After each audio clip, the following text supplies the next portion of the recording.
सबको नमस्कार। आप सभी को ऐसे हिंदी टीचिंग टीवी की ओर से स्वागत सुस्वागत। बच्चों, आज जैसा कि कल मैंने आपको पढ़ाया था कीचड़ का काव्य थर्ड पार्ट कंप्लीट किया था। आज फोर्थ पार्ट कीचड़ का काव्य के पार्ट में हमें जा रहे हैं।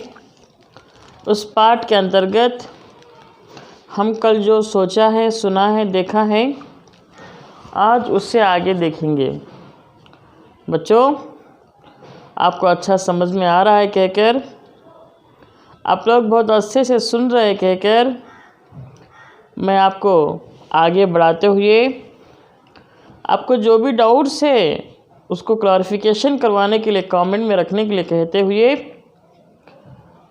आप सबको फिर से ऐसे हिंदी टीचिंग टीवी की ओर से स्वागत करते हुए पार्ट में चले जाएंगे। शुरू करेंगे। यस। नदी के किनारे जब कीचड़ सूख कर उसके टुकड़े हो जाते हैं तब वे कितने सुंदर दिखते हैं। ज़्यादा गर्मी से जब उन्हीं टुकड़ों में दरारें पड़ती है वे टेढ़े हो जाते हैं। जब सुखाए हुए खोपरे जैसे दिख पड़ते हैं। किनारे मीलों तक जब समतल और चिकना कीचड़ एक सा फैला हुआ होता है तब वह दृश्य कुछ कम खूबसूरत नहीं होता। इस कीचड़ का पृष्ठ भाग कुछ सूख जाने पर उस पर बुगले और अन्य छोटे बड़े पक्षी जलते हैं।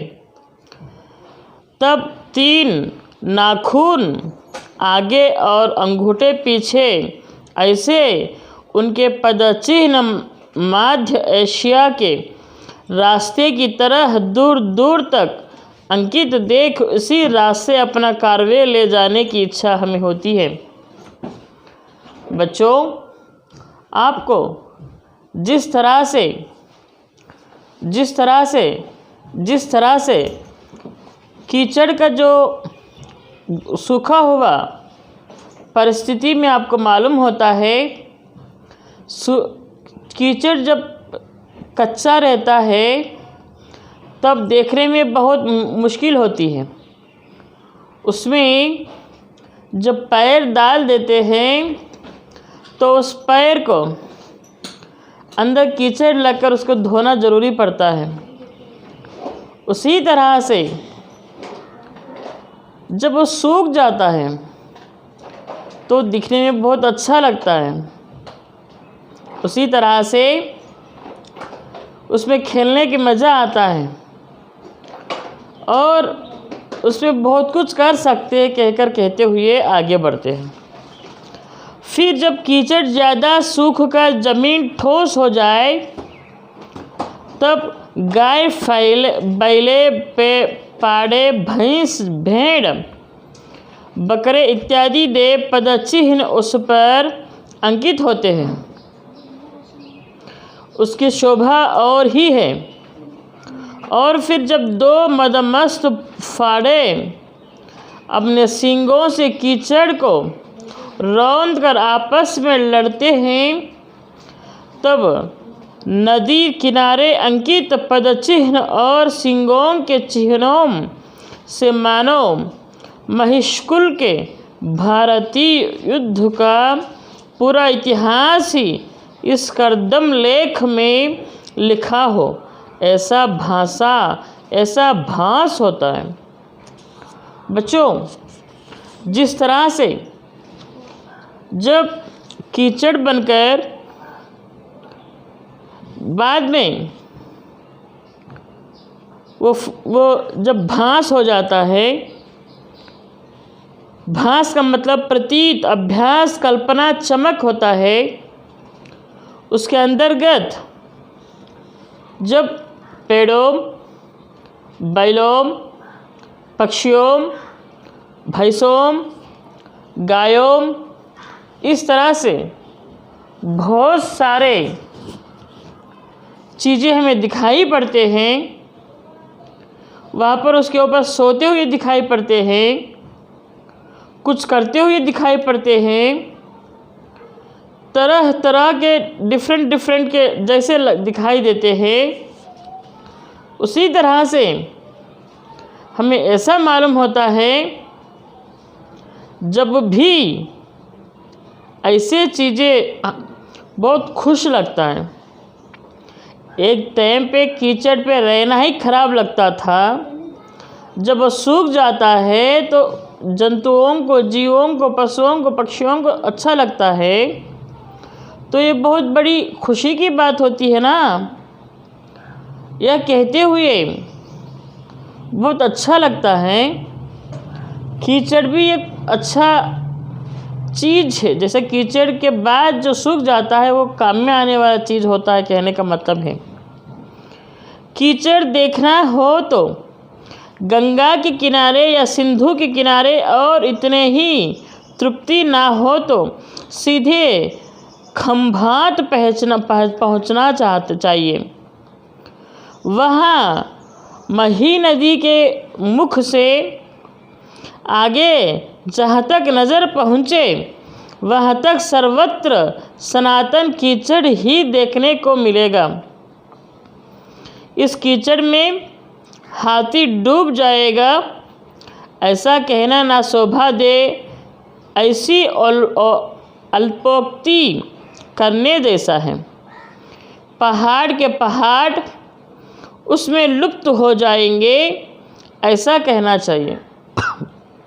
बच्चों, जैसा कि पहाड़ के पहाड़ी लुप्त हो जाते हैं कीचड़ के सामने, देखने में अच्छे हो, सच्ची में कीचड़ को ही देखना है तो एक थोड़े खास क्षेत्र भी हमें दिख जाते हैं। ऐसे महान चीज़ों को हम देख सकते हैं। तो कहने का मतलब है कि कीचड़ भी बहुत इम्पोर्टेंस वाला चीज़ होता है, कहने का बहुत इम्पोर्टेंट होता है। समझ में आ रहा है बच्चों? हमारा अन्न कीचड़ में ही पैदा होता है, ये बात बिल्कुल सही है। आप और मैं, पूरे दुनिया के लोग जब खाना खाते हैं वो खाना कहाँ पैदा होता है? यस, कीचड़ में ही पैदा होता है। उसका जागृत भान यदि हर एक मनुष्य को होता तो वह कभी कीचड़ का तिरस्कार ना करता। जब हम खाने वाला खाना जो अन्न जो होता है वो कीचड़ में जब पैदा होने लगता है, उसको हम हर एक इंसान जब पहचान लेता है तो कोई भी कीचड़ को क्या नहीं कहता? हाँ, कीचड़ को कोई भी ज़्यादा मेहनत नहीं करता, कीचड़ को ज़्यादा दूर नहीं रखता है, कीचड़ को तिरस्कार करता ही नहीं है।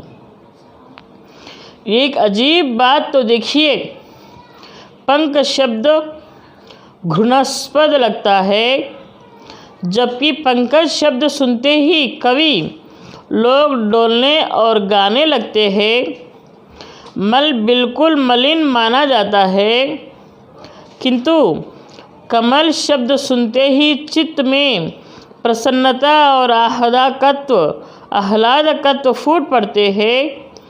कवियों की ऐसी युक्त शून्य वृत्ति उनके सामने हम रखें तो वे कहेंगे कि आप वासुदेव की पूजा करते हैं, इसलिए वासुदेव को तो नहीं पूछते, हीरे के भारी मूल्य देता है।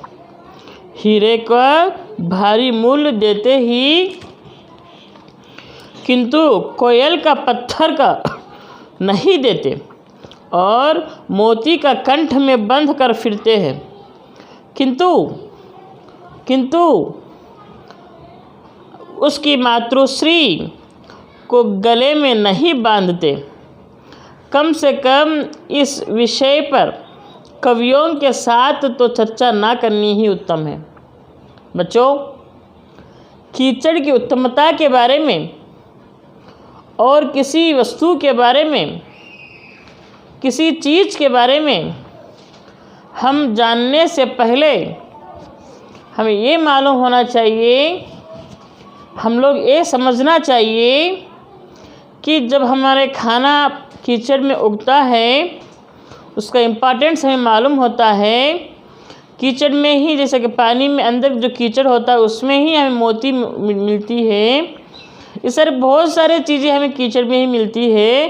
तो उस तरह की कीचड़ को हम जिस तरह से देखना है, कोई भी उसको असह्य नहीं करेगा, उसको और डेवलप करेगा, उसको और अच्छा करेगा।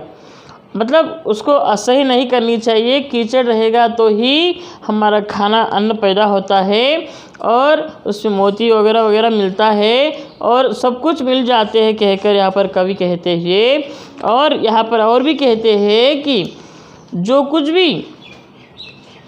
भी इसमें माना जाता है, जो कुछ भी कहा जाता है, ये सब के बारे में ज़्यादा सुने हुए आप लोगों को बहुत बहुत धन्यवाद देते हुए बच्चों ये लेसन यहाँ तक कंप्लीट करते हैं। और आप लोगों को ये लेसन बहुत अच्छा समझ में आया कहकर हमको सुनकर अच्छा लगा। और आप लोग अच्छे से ध्यान से सुनते हैं, क्वेश्चंस करते हो, और कुछ भी परेशानियां हैं तो हमें व्हाट्सएप करिए, मेल जैसा कि कमेंट करिए, और किसी भी तरह से कुछ भी करिए, हमें ज़रूर आपका क्वेश्चन का आंसर करेंगे।